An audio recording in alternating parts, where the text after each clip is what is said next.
नमस्कार, मी उर्वी सावंत पंगत तुमच्या आमचीमध्ये तुमच्या सगळ्यांचं खूप खूप स्वागत करत आहे। आज मी तुम्हाला उकडीचे मोदक कसे बनवायचे ते दाखवणार आहे। तर चला सुरुवात करूया। आता इथे एका भांड्यात 1 चमचा तूप टाकून 1.5 वाटी खवलेला नारळ आणि पाऊण वाटी एवढं किसलेलं गूळ घालून चून चांगलं परतून घेऊया। आता इथे हा गोडाचा पदार्थ असल्यामुळे मी पाव चमचा मीठ टाकलं आहे।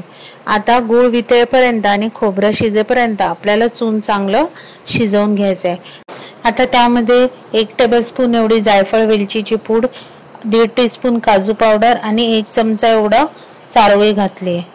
आता हे तुम्ही बघू शकता चून आपलं तयार झालं आहे। आता मोदकाच्या उकडसाठी एका टोपात मी 1 ग्लास एवढं पाणी घेतलंय, पाव चमचा मीठ, अर्धा चमचा तूप घालून झाकण लावून पाण्याला चांगली उकळी यायला द्यायची। आता तुम्ही बघू शकता इथे पाण्याला चांगली उकळी आलेली आहे। आता ज्या ग्लासाने मी पाणी घेतलं त्याच ग्लासाने मी मोदकाचं पीठ इथे हळूहळू घालत आहे। आता इथे आपल्याला गॅस बारीक ठेवायचा आहे आणि मोदकाचं पीठ चांगलं एकजीव करायचं आहे। आता ह्या मोदकाच्या पिठाला झाकण लावून आपल्याला 1 ते 2 सेकंदासाठी चांगली वाफ आणायला द्यायची आहे। आता इथे ही एका ताटात उकड काढून गरम असल्यामुळे मी ही ग्लासाने आधी आपल्याला व्यवस्थित मिक्स करायचे। पीठ थंड झाल्यावर आपण ही हाताने चांगली मळून घ्यायचे। थोडा हाताला तूप लावून आपल्याला ही उकड चांगली मळून घ्यायची आहे। आता तुम्ही इथे बघू शकता उकड आपली चांगली मळून झालेली आहे। मोदकासाठीचं पीठ आता आपलं इथे तयार झालं आहे। आता इथे मोदक बनवण्यासाठी एक मी पिठाचा गोळा घेतला आहे। आता ही वडे थापायची मशीन मी वापरलेली आहे। केळीच्या पानाला तूप लावून वरच्या साईडला ही केळीचं पान ठेवायचं आणि हलक्या हाताने आपल्याला त्याला प्रेशर द्यायचं आहे। आता इथे बघू शकता ह्या मशीनमुळे आपल्याला एकसारखी अशी पारी मिळालेली आहे। आता ती पारी हातावर ठेवून आपल्याला त्याच्या कळ्या पाडायच्या आहेत। तर इथे तुम्ही बघू शकता मी इथे जवळजवळ कळ्या पाडत चालली आहे। कळ्यांमध्ये गॅप ठेवायचा नाही आहे, जवळजवळ अशा आपल्याला कळ्या पाडायच्या आहेत।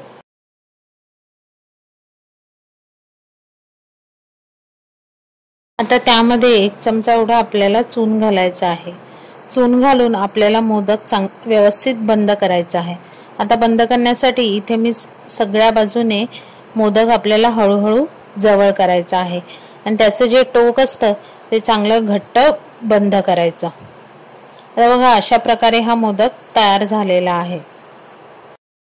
आता असा दुसरा मोदकही मी तुम्हाला दाखवते आहे। आता इथे मी बासमती तांदळाचा वापर केला आहे। मी 1 किलो तांदूळ स्वच्छ धुवून निथळून पंख्याखाली पसरवून ठेवायचे।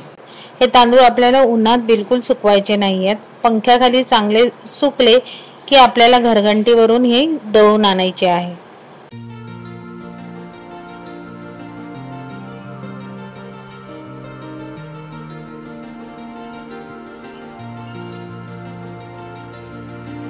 अशा प्रकारे हा दुसरा मोदक ही तयार झाला आहे। आता इथे तुम्हाला मी नेवरी दाखवते। नेवरीसाठी आपल्याला थोडी मोठी पेटी घ्यायची आहे। आता इथे सेंटरला मी सारण भरून करंजीसारखं आपल्याला हे फोल्ड करायचं आहे आणि कडा त्याच्या चांगल्या व्यवस्थित बंद करायच्या आहेत। आणि ह्याच्यात सुद्धा आपण जशा साडीच्या निऱ्या काढतो तशा एकावर एक ह्या कळ्या पाडायला सुरुवात करायची आहे। हाताला जर पीठ चिटकत असेल तर मध्ये मध्ये आपल्याला तुपाचा वापर केला तरी चालेल।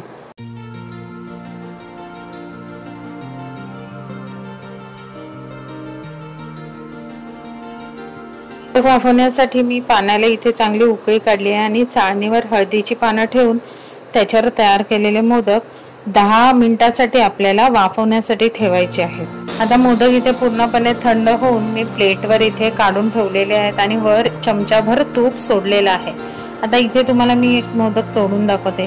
पूर्ण बघा मस्तपैकी सारणाने भरलेलं आहे। तुम्हाला जर ही माझी मोदकाची रेसिपी आवडली तर रेसिपीला लाईक करा, शेअर करा। चॅनलवर नवीन असेल तर चॅनलला सबस्क्राईब करा आणि हा नवीन व्हिडिओच्या नोटिफिकेशनसाठी बेल आयकॉनला प्रेस करायला विसरू नका।